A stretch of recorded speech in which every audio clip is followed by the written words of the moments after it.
back to the Crowley Foundation podcast. Woo! It is technically season 2-ish, so thank y'all for rocking with us. We have missed y'all. We are back with this episode, The Power of Mentorship, Building Lifelong Connections. Today, I am accompanied with my lovely co-host, Chase. Hi, guys. And we will be interviewing Jalil Grimes. Pleasure to be here. Pleasure to be here. Yeah, well, thanks for being here with us today. Tell us a little bit about yourself. A little bit about myself. Well, I'm a Denver native. I've been through the Crowley Foundation. Started when I was 16 years old, so almost 10 years ago for real. And it's just a blessing to be able to give back to the foundation. They've given so much to me, continue to give so much to me. And yeah, we'll get into more about myself, I think, throughout the course of the podcast. But I'm just grateful to be here, so I appreciate it. And in honor of my granddad, right, it's the second day of Kwanzaa, my granddad, Kenneth Grimes. I would just like to say Abarigani. And Kuji Chakalia, which means self-determination, right? So I just wanted to share that in honor of my granddad, one of my greatest mentors, right? That's the theme of the podcast, so I just wanted to do that for him. Yeah, absolutely. All right. I love that. That is beautiful. Well, thank you so much for sharing that. So we'll go ahead and get into it. What inspired you to become a mentor, and can you share a moment where you realized the impact that mentorship had on someone's life? I think just naturally my whole life growing up, I knew I was going to serve. I come from a family where we serve. So I think naturally just growing up, my dad was a coach. I always seen him mentor kids. Like those were some of my friends, they were dad. That was his dad too, their dad as well. So I think just naturally, like, I always seen that, so I've always wanted to be a part of that. And as far as just when I realized the impact was probably, being in the Crowley Foundation. I started, like I said, 10 years ago. I was going into my junior year of high school, and I really wasn't in the best place for myself. I wasn't being my best self. I wasn't being true to myself.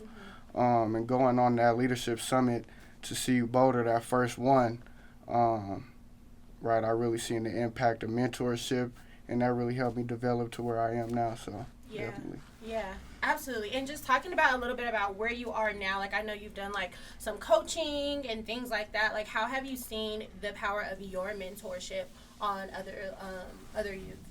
I think it's I see the impact every day. Like I still have old players I coached at the collegiate level. They still contact me whenever they're going through anything or need navigation through anything, college, personal things, whatever it may be, right? They still contact me. Even younger teammates. Like I was a senior and I remember we had a freshman running back, Jartavius. He just called me the other day like, man, how does the grad program work? I really don't have anyone to talk to. How can I navigate this? I'm looking to transfer. I know you've coached. So just being able to give those resources, right? So I think it's just a blessing to be able, like I said, serve. Yeah, that's awesome. I love Being a person of guidance is definitely a blessing. Yeah, for sure. Yes, indeed. Yeah. All right. So how would you define mentorship, and how is it different from coaching or teaching? That's crazy because I'm all three of those. I teach. I know. Right, I'm a middle school teacher. I teach PE at a middle school, DSST, Elevate in Montbello. And then I'm a coach as well. But I think the difference of mentorship is meeting somewhere where they're at. You have to be willing to meet them where they're at, see where they are, and just be able to give advice and counsel within them. I think with coaching, right, you're obviously trying to look for an outcome. I'm teaching the curriculum, right? It's really curriculum-based, but mentorship is hearing the needs of that person and really just serving as far as trying to teach them to get to a goal. Like you're just helping serve them so they can reach their goals. So yeah, that's awesome. What qualities do you think make someone a good mentor, and how can people cultivate those qualities? Humility. I think you have to have some humility. For sure. You can never see someone where they're at and think, oh, I'm better than this, or, right, because we all go through trials and tribulations, right, whether they're different or not. I think we learn similar lessons through our trials. And then just being able to serve, right, service. I know that's one of the Crowley Foundation, values, core values. So, right, that's big to me, right, service. I'm a servant of God first. So then I'm able to give that and serve the youth in the world, my community. So for sure. Amen. Would you be able to share a success story of one of your somebody that you mentored and how you've transformed their life? Oh man, I would probably say I mentioned his name, Xavier. I was a junior. I played quarterback in college at the University of St. Mary, and he was a running back out of Mississippi. He was in high school, and he came on a visit, and I hosted him. Mm-hmm. And when I hosted him, he hung out with me the whole weekend, and he committed after that weekend. And from that point on, he was like my little brother, and he really looked on to me for guidance, and he always hits me up. And, like I said, he just hit me up about, him going to get his master's. And for him being a first-generation college student from Mississippi, like, small town, right? I'm so proud of him because he's really, he's starting his own clothing brand. He's still killing it in football, our conference, doing everything right on his visit that we talked about. And I was just able to help him, guide him, right? That's one of, a few, right? But I'm really proud of him for sure and what he's doing. Being able to help him through that connection that y'all had. Yeah, for sure, Yes, for sure. indeed. Yeah, that's awesome. I love that. For someone who's looking for a mentor, what advice would you give them on identifying or approaching the right person? Someone who's looking for a mentor, Yeah. find someone who you see yourself in, Okay. right? I think especially our community, the black community, right? It's becoming a thing now thanks to the Crowley Foundation. Obviously, my family has a foundation, a legacy foundation, where I'm able to do my own mentorship out of. Right. But being able to see yourself within people, like I said before, when 10 years ago in the Leadership Summit, I didn't really see myself in successful people that looked like me, right? But then I went on to Boulder, and I'm around my peers, and I see these older people, our OGs, right? And they're giving real game, and they still cool, and it teaches you can do both, right? Like even today, I got dressed up a little bit, because that's what the Crowleys taught me, being out there and dressing for success and everything like that. So definitely. just seeing yourself in I would think would be the biggest thing. See yourself in that mentor. Yeah. Absolutely. I think that's really good because I know that for me, just even in my adult life and more professional career and things like that, I feel like you never stop looking for a mentor. Right. No matter how old you are, Exactly. where you're at in life, you always need a mentor for the next level. So it's always important to look to somebody else. So looking for yourself in somebody, I think is really good advice because I think that's something that I look for when I'm looking for a mentor. I'm always definitely. who is most like me? You know what I mean? Exactly. I can see myself being like them when I'm their age. Right. So. Yeah. Exactly. Yeah. I feel like you got to connect to the heart before you can connect to the mind, Yeah. You Exactly. got I like that. Yeah. Me Connect to too. the heart. I'm gonna have to use All that. right, let me write that down. That's good. All right. So what are some challenges that mentors commonly face, and how do you recognize those, and how would you recommend navigating through those? For a mentor, the challenges, I think one of the biggest challenges is, I'm sure all of us have felt, is just giving yourself, spreading yourself way too thin, right? You want to help everybody that's in us. That's what God called on us to do. But making sure that you're taking care of yourself, I think, is the best way, right? You can't take care of other people and mentor other people if you're not taking care of yourself first. So I think that's huge, right? Just to be transparent, even last year not being a part of the Leadership Summit, right? I just wasn't right myself. I had to take time back and take care of myself and make sure I was, good where I can serve to the best of my capability. So I think that's important for all mentors is to take care of yourself first. Yeah, that's important. You can't pour from an empty cup. Exactly. Yeah, that's really good. Since we are now in the digital age, how do you think that technology has changed the way that mentors and mentees connect, and the impact that has? Right, like I said, now with the our cell phones, I can be a mentor from another state. I haven't seen Zartavius in a few months, earlier this year, but he's still able to FaceTime me or connect with me any way possible. And he sends us text like, hey, call me when you can. And I already know what it's about. I know he just wants to have a conversation. Or players I coached all the way in North Dakota, right, they're able to just still pick up the phone and call me because they look for me for that guidance. So I think just with the new digital age, like, you're able to reach more people. So I think that's just a blessing in general. So. Yeah, absolutely. Definitely able to reach more people, and I think that that's really good. Also, like, that's the way to reach the younger generation, honestly, is like through technology. Exactly. Everything is social, like social media, all of that. Like, I know something that I've been working on, like a project that's been on my desk for a minute, is getting us an app together just to, like, kind of keep mentors and mentees more connected. But that's what's attractive to them, you know what I mean? That's the way they communicate. Exactly. So. Like, that's what they know. And so it's almost like you have to be a part of that, and you just, like, have to get with those times in order to keep up and, like, meet them where they're at. So I love how it technology also makes sure that, like, anytime you can stay connected. Exactly. Or even if somebody is looking for a mentor, that's the way that you reach out through, like, hey, I saw that you do this, and that, and I was wondering if I could get some guidance from you or something like that. Right, so, exactly, for sure. It makes it easier to reach out, but also makes it easier to connect. Yeah, just the accessibility to it is just great. Yep. Indeed. Yeah, absolutely. And since we're talking about digital age, I'll use this as a quick plug. Make sure you're following us on social media. Make sure you subscribe to us on YouTube. Yeah. And like, comment, share, do all the good things. Yes, thank you. Please and thank you. All right. Awesome. So what role does mentorship play in addressing systemic inequities in education and professional development? I don't know why I struggle with inequalities.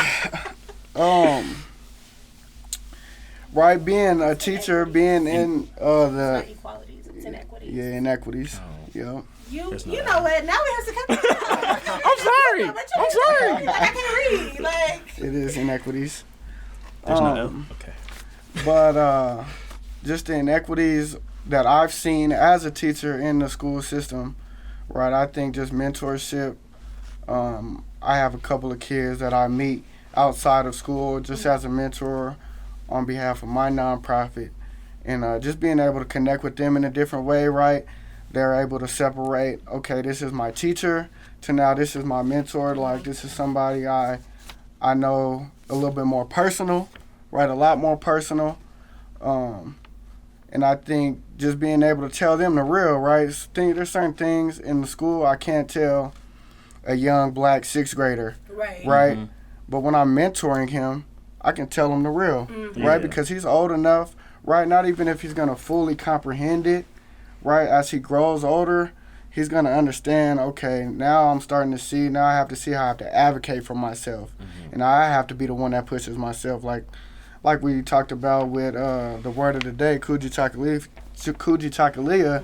is just that self-determination.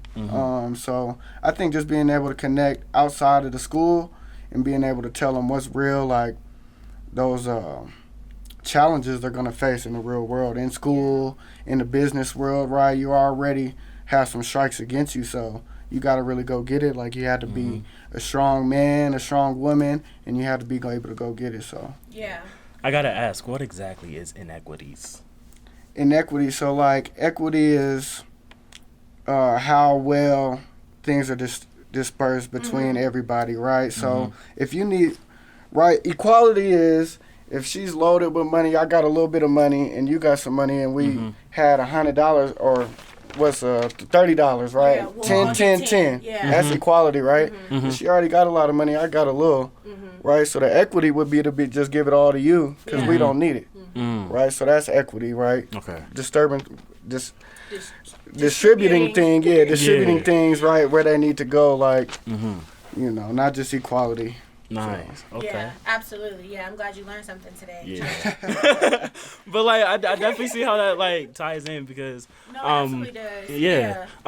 It goes to pay it forward. You know. Right. I have the knowledge and. You know, I could give that to you. I could pass it on to you. Yeah, that's exactly what it is. 100%. Yeah, because when you think about, especially like in the schools and in like communities today, and me just being a mother, you know, I look at school and the system so differently now that like my son is in it, and it's like an everyday thing. It's a part of our life all the time. So I'm always like conscious of the different just like experiences that he gets in school. Especially, like, based off schools that he goes to, right? Yeah. So, like, what community are we in? You have to Right. think about stuff like that, because it's like, okay, so if you're in like a low perform, if the school is low performing, then the community is low performing. Mm-hmm. You know, it's probably low income homes, and they're not paying a lot of taxes, because obviously those tax dollars are going to support the schools. You know what I mean? And so like you just kind of have to think about those things when it comes to, you know, putting your kids somewhere in the school. And then you think about the kids that are in those schools, they're not afforded the same opportunities. So that's why it's really important for mentorship in community organizations like ours, you know what I mean, to provide them those things that they're not getting, right? Resources. Because exactly, they need those resources. So it's like, that's how you're helping fix those systemic inequities, because it's like, we can provide you these things. Like, you're not going to get them in school, whereas somebody in a better community is probably getting these things at school. Like, this is probably something that they learn in just like a normal class, you know, but you're not. So you have to reach the community resources, and we can provide those things for you. So Yeah. Definitely. yeah, that's good. I like that. Awesome. Okay, last question for you. If someone is considering becoming a mentor, what's the first step they should take, and what mindset should they bring to the role? Mindset. That's big. We talk about mindset principles a lot. Yeah, I think just being yourself, and just being ready to serve, right? That's what a mentor is, I think, right? Your family, they've always just served, right? Whatever I've needed, there's never been a time I've gone to them and they haven't, if they didn't have it, they weren't going to help me figure it out. So I think that's just the biggest thing, is just that service, and then just being, you know, humble enough to be able to, you know, take that honor, because it's really an honor to be able to be a mentor to somebody, for somebody to call you a mentor. I think that's a big honor, because I don't think everybody can get that title, right? There's people in your life, like, maybe that are older than you in your family, friends, right? But that you wouldn't say are a mentor, right? Because they're not giving you any quality knowledge that's going to help you grow. So I think that's just being, the big thing is just, you know, being ready to serve, and like being humble enough to take on that honor. Yeah. For sure. Yeah. I like that. It's definitely also a learning process, because it's interesting for the when like people start looking up to you for the first time. Like when people started telling me like, oh yeah, like when I first came into the Crowley Foundation, like you was the person I looked to. I was like, what? You're like me? Oh Like it's kind of like, but like then again, when you're meant for it, you're called to it. Exactly. So For sure, I like that. Yeah, absolutely. And it's not something that you can run from either, right? Like sometimes people are often like, oh, like I didn't sign up for this. Like I didn't want to be this. I didn't want to do this. But it's just like, yeah, it's just a calling on you. So like, you just kind of have to do it. You just have to roll with the punches, you know? Yeah. So I think a lot of times I can even be like that, where I'm like, yeah, I don't want you to look up to me. Like I'm still figuring things out. Like please don't admire me. Like no, it's okay. But people do. Like that's a part of life. I think everybody's always figuring it out. So somebody just kind of needs somebody to like help them figure it out. And so they just like look to a mentor. Right, but like even like you said, I don't have it all figured out. Like I don't have it all figured out, right? But I think being able to express that, and that's authentic. Like, hey, yo, I don't have it all figured out, but you know, I've been in that situation, and these are maybe a mistake I've made or something differently I would have did, and just being able to just, you know, kick it like that, and you know, understand like you still got growth. We're never gonna stop growing. I don't think that's ever something that stops. So definitely. For sure. Awesome. Well, do you guys have any last thoughts or comments to share? Nah, I appreciate again being here, you know. Chase, man, I remember you was one of the younger dudes for me at the Crowley Foundation, so it's cool to see you up here. And Jayana, it's always a pleasure seeing you, you know, being able to do this for the family. You already know it's all love, so absolutely. Appreciate that. 100%. Well, thank you guys so much for tuning in. This has been another episode of the Crowley Foundation podcast. Like, share, comment, subscribe, do all the good things, and check us out next time. See you later. Bye, guys. Bye.